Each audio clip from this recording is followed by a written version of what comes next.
Hey guys, welcome back to part 2 of What If Kakashi Had Adopted Naruto. Now, in the previous episode, we basically left off at the end of the academy session, the death of the Uchihas, and Naruto receiving the White Light Chakra Saber in front of his friends as a gift for passing the academy with top grades. Now, what happens next? Well, it's quite simple, really. I'm just going to make one little change on the team selections. It is time for the teams to be selected. And, well, Kakashi is going to be selected to run Team 7, and with Naruto and Sasuke being two confirmed students that will be under Team 7 under Kakashi, as Naruto is Kakashi's adopted brother now. And, you know, he would want to train Naruto further, and Sasuke being the only other person in the entire village with a Sharingan made sense to be under Kakashi. What else is going to be there? Now, the change that I will put out. First off, this one is for my own self. Well, let's see here. Okay, so Naruto and Sasuke are two of the top students, two of the best genin in the fucking village now. These two will obviously, if they are on the team, they need to balance it out. Now, Sakura was considered to be the best kunoichi there was in the class somehow. So, you know, she being in this team would make it a bit unfair. I'm putting Hinata in here, basically. Damn, yes. Hinata is going to be under Team 7 because I just feel like, you know, having two students with dojutsus, you know, the Sharingan, the Byakugan, and Naruto who will eventually have the stage mode, that would just be a great team. And of course, Naruto has Kurama inside him as well. So that is just an amazing team, personally. And Sakura is going to be under Team Kurenai because why not? She is, you know, she has got a high affinity towards Genjutsu, and Kurenai is the best Genjutsu user in the Hidden Leaf. So it would make sense for Sakura to be there as well. Okay, now the team introductions. Well, how are the students introduced to one another? First off, Naruto and Sasuke already know each other. Hinata is also part of Naruto's friend group, so they don't necessarily need to introduce one another, but the introduction does have to take place, so they go over to the roof, where, first off, Hinata is asked who she is, what she wants to do, and what is her aim, all that shit. Hinata replies with, "My name is Hinata Hyuga. I am the princess of the Hyuga clan, the daughter of Hiyashi Hyuga, and my aim is to be on par with my brother Neji, and also to protect my friends from danger and all that jazz." I'm gonna okay, now moving on to Sasuke's introduction. Sasuke's introduction is pretty similar as well, but a bit different. He goes, "My name is Sasuke Uchiha. My aim is to kill somebody I know. I plan to rebuild my clan. And of course, I want to beat Naruto. For now, the score is 7-4. I'm ahead by 3 points." At which point Naruto yells, "Not for long!" Forgive me, that was my attempt at humor. It was not that good. Anyway, now Naruto is introduced. His introduction, pretty similar as well. "My name is Naruto Uzumaki Hatake." Because he was in fact adopted by Kakashi, he will adopt the Hatake surname behind the Uzumaki. "And my aim is to be one of the best ninjas in the village, and hopefully one day become the Hokage and earn the respect of everybody in the village." That is his dream, believe it. Now, the missions will start. How are the missions going to be handled? Well, pretty similar. The initial D-rank missions will be here, as they were, you know, simple shit that is going to get boring very quickly, and Naruto will actually bring this up with Kakashi, and Sasuke will actually agree with him. Both of them do agree that they have already done enough D rank missions and are now more than capable of handling a C to B rank mission, as both of them are actually some of the top genin, probably mid to high tuning level as well. Why am I stuttering so bad? Not even stuttering, I'm just stuck on shit. Anyway, now Kakashi obviously agrees with this statement, and he does tell them that he will get the first B to C rank mission that he can find from the Hokage, and he will bring it to the team. Both of the boys are happy with this and are excited with the prospect of possibly having a higher rank mission. The mission does come in as one day a builder named Tazuna comes in as a escort mission to protect him while he works on a build. Both the mission is given to Team 7 and they go on to do it. How does the mission take place? Well, the introduction of Tazuna. He does not necessarily pick on anybody because Hinata is the princess of the Hyuga, and the Hyuga are a popular clan. So, he knows that picking on a Hyuga would probably not be wise. And Naruto and Sasuke, both of them actually look like pretty capable people, so he does not pick on anything about them as well. The mission does start, and all of them do leave for the land hidden in the waves, I think.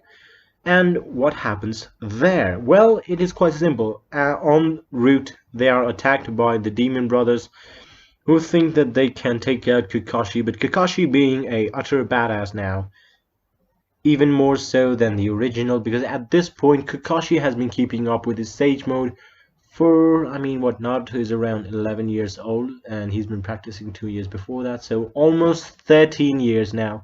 So his sense of his environment is pretty amazing. He had already sensed them, and the moment the demon brothers sprung out to attack him, Kakashi teleported. By teleported, he vanished. He appeared behind them and knocked both of them out, eventually tying them down with ninja wire and asking them a few questions, like what the fuck were they trying to do here? And they do in fact answer, because it is Kakashi fucking Hatake. You will answer to him. You don't want to die. Now, the answer is quite simple. They were hired by Gato to kill Tazuna, yada yada, blah blah, bullshit. Of course, Naruto and Sasuke did not get an opportunity to sign, but whatever. Now, Tazuna. He explains the situation as it is, and they do continue with this. However, they do make a note that the third Hokage will have to be informed about this as well. So the building starts, and they do encounter Zabuza as they did in the original. Zabuza, he has heard of Kakashi because, come on, everyone has, and Kakashi is now even more renowned than he was in the original, because he's not only known as Kakashi of the Sharingan, he is also known as Kakashi of the Lightning. This is a name that I myself have given him because I felt like he needed something more signature to him than the Chidori. This is basically given to him because of his Lightning Hound Jutsu or something like that, where, he basically coats his body with lightning, and when anybody tries to attack him point blank melee, his body explodes into high voltage electricity, zapping the opponent and nearly killing them in return. Now, this is obviously a jutsu that Kakashi perfected when he was practicing Sage Mode, so this does actually take some time to charge up as well. He has to make some hand signs and all that shit, but when he does activate it, it stays with him for a duration of about 35 minutes. That is the timer. Then he has to stop. He cannot, spam this ability because it does drain a decent amount of chakra and takes about 2 minutes to charge up properly. Now, Kakashi was not expecting to find somebody like Zabuza here already, so he did not have this move planned out for now. Now, let's go with the battle. How would the battle be? Well, Kakashi does tell the boys to stand back. He will take on Zabuza himself, and Zabuza, well, he obliges and the battle starts. This battle, however, is very one-sided because Zabuza had heard about Kakashi but was not expecting him to be this level of a badass. Kakashi basically uses his arsenal of 1000 jutsus that he had accumulated over the years to basically show Zabuza who's boss, using a multitude of earth type, water type, lightning type jutsus and some fire type jutsus as well. Kakashi basically, outstayed Zabuza, and Zabuza had to call on Haku much earlier than he had in the original. Haku popped in almost 5 minutes before he did in the original and, took Zabuza out, but Kakashi had already sensed something wrong and he was on high alert from now on. as he will be throughout the entire thing. Kakashi did not use his Sharingan, so his body is pretty fucking fine. In fact, he is quite handy dandy mandy. At this point, the man is fit as can be. He is capable of teaching Naruto and Sasuke some techniques while they are there. He is not bedridden at all. Naruto and Sasuke had already learned the fire, what? The tree walking and the water walking exercise while Naruto was under Kakashi and Jiraiya, as you know. He was kinda adopted by him. Anyway, Naruto had actually taught Sasuke this, and Hinata was the only one who needed to learn it a bit more, but she, being the princess of the Hyuga clan, was actually taught this from a young age because they are like that. Now, after this, Naruto, he was practicing with Sasuke for a while, and after that he went on to train on his own. Sasuke went on to train on his own. Hinata went on to train on her own, and mostly just look after Tazuna because, it was her shift and somebody needs to look after that man every time. Kakashi, on the other hand, was just there meditating under a tree for about 5 minutes. Then he just brings out a book and starts reading it while chilling out. Now, Naruto was practicing some moves, some fire type moves and some wind type jutsus, mostly the Gale Palm and the Great Breakthrough. I'm pretty sure those are actually the same moves, but whatever. And also the Wind Bullet Jutsu. And after that, he was actually a bit tired, so he went on to rest. Now, Naruto had actually trained under Jiraiya and Kakashi, so he had the basics of the Sage training down, which basically means that Naruto was in tune with his senses and would always be sensing around, he's kind of like a sensory ninja at this point. He knows his surroundings, and he actually noticed when somebody walked near him. Woke up to find that it was Haku. The conversation does go as it did in the original. However, Naruto feels like there is something about Haku that just seems familiar. And he will be right eventually. Now, the second battle with Zabuza and Kakashi does in fact commence. What happens there? Well, we'll see what basically unfurls. Now, Kakashi was expecting Zabuza to actually come back because he had a feeling that Zabuza was not actually dead, and when Zabuza did come back, Kakashi was ready for this. Kakashi and Zabuza did launch into a battle, Kakashi feeling he did not need to use his Sharingan for now because it still drains quite a bit of chakra and is very tiring to the body. Now, the battle with Kakashi and Zabuza goes much better than it did in the original, with Kakashi using a multitude of jutsus. And when Zabuza tries to trap him in his water prison jutsu, Kakashi basically uses a shadow clone and, basically swaps places with that using another jutsu that was something, I don't know. And, the shadow clone was in fact an exploding shadow clone which explodes inside of the water prison, stunning Zabuza and throwing him in the water, at which point Haku actually feels like he needs to intervene, and he does drop onto the battlefield as well. The battle commences even more with Haku going after Sasuke and Naruto and Hinata, while Zabuza is trying to keep Kakashi busy, which he is now doing much better using his Executioner Blade. The battle with Zabuza and Kakashi rages on, as both of them are actually very evenly matched, with Kakashi feeling that he might have to actually pull out the Sharingan any moment now, and he will actually do so in a few seconds. While at the same time, Haku is now attacking Sasuke and Naruto and Hinata.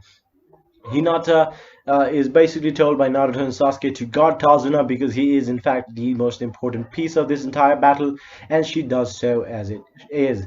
Haku, seeing an opportunity right then and there, tries to launch a few Senbon towards Tazuna, but Hinata and her Byakugan do in fact spot it, and using her palm techniques, she basically, smacks them away, making sure that Tazuna is not hit with anything fatal, or rather anything at all. Now, at this very point, Haku feels like he should actually take out both of these boys before they pose a serious threat, so he does in fact launch into his Ice Prison Jutsu, or whatever that was called. Now, what happens with the Ice Prison Jutsu? different from the original. Naruto and Sasuke, both of them are caught in this at the same time. By the way, in case we're forgetting, the situation with Yanari, pretty similar to the original, so I didn't feel like mentioning it a whole bunch. Basically, what happened when the mobsters tried to attack them, Naruto had left a Shadow Clone transformed at a Shuriken, sorry, a kunai, which he told Yanari to use in self-defense, and when Yanari tried to use it, popped into Naruto and decimated both of them. Actually killing them, fuck it. Naruto will not hesitate to kill bad people. He has been raised by people who believe this is in fact the ninja world, and Naruto sadly believes in it as well. The world is cruel, folks. Sometimes you just gotta do it. Now, what is happening with Haku's battle? Well, the Senbon, smackdown happens as it did in the original. Naruto and Sasuke are getting pummeled. They are like fucking pincushions at this point. Sasuke's Sharingan is a tad bit better than it was in the original because, while practicing with Naruto, he was under Kakashi for a while as well. Kakashi did pay attention to him, and he gave him a few helpful tips here and there, and all that shit. He is trying to dodge the Senbone. He's dodging like 30% of them. Most of them are still going inside his body. Same with Naruto. He does know his surroundings, but his his reaction time is still pretty dull when it comes to Haku's attack. They both try to melt the prism of ice using fire-type jutsus, with Sasuke using the fireball jutsu and Naruto using the great breakthrough, or fuck it, the Gale Palm, to enhance the jutsu with a shit ton of air chakra mixed into it, which actually creates a fearsome fireball, basically creating a high degree oven inside of there, which would probably melt the ice, but Haku does have a backup plan, and seeing this very move, he feels like Naruto and Sasuke should be put down immediately and goes for Naruto first. Throwing a shit ton of Senbone towards him, Sasuke immediately lunges towards his friend's protection. Naruto is devastated seeing Sasuke almost fucking die in front of him, loses his shit and releases the two-tailed Kurama. He still does not know a shit ton about Kurama. He actually hasn't even been told about it, so this happens as it did in the original. And, well, Haku is almost killed by that, basically. What happens now? Well, Naruto basically destroys Haku for a moment, and he only stops when he realizes who Haku truly is, while at the same time, Kakashi is trying to decimate Zabuza and, well, almost fucking does it, using a Chidori, almost piercing him, while Haku just teleports in front of Zabuza, taking the blow and killing himself at that very point. Zabuza also very injured with the battle against Kakashi, even more so than in the original now. It's not looking great. Tazuna does in fact pop in here, and Naruto, just seeing Haku die, is still a bit angry with some red cloak going around him, but he's not lost his control yet. Kakashi, he hasn't had to use his Sharingan a whole bunch, so he is actually pretty good to go, and he would probably be able to kill most of the fucking workers. And Naruto actually gives a rousing speech to Zabuza to actually try to get him to kill the fuckers, and he actually agrees, but he is more tired than in the original, so Naruto, Kakashi back up Zabuza to battle Tazuna's 100 men. And the 100 men are absolutely demolished. Naruto and Kakashi decimating them, Naruto using the white light chakra saber to cut down most of the opponents, Kakashi basically using fireball jutsus, wind jutsus, earth jutsus and all that shit to fucking decimate these people, and Zabuza, mouth kunai, kills Tazuna and quite a few people as well. With Zabuza dying, he says one last thing to Naruto. He basically tells Naruto, about the ninja world, or rather, tells him that the world is very cruel. Sometimes bad things happen, and he tells Naruto that he would like Naruto to carry his blade on, because As of now, there is no other owner, and he would be proud, he would be honored if Naruto would actually keep that blade for him. Naruto, obviously with tears in his eyes, agrees to keep Zabuza's executioner blade with him. And with that, this story ends here. Part 3 will be out soon. I was busy for the past few days and I am actually not feeling 100%, which is why my voice might be a bit weird in this video as well. The next episode is coming in 3 days, which will hopefully be the Uchiha series conclusion and all that shit. Stay tuned for more, and thank you.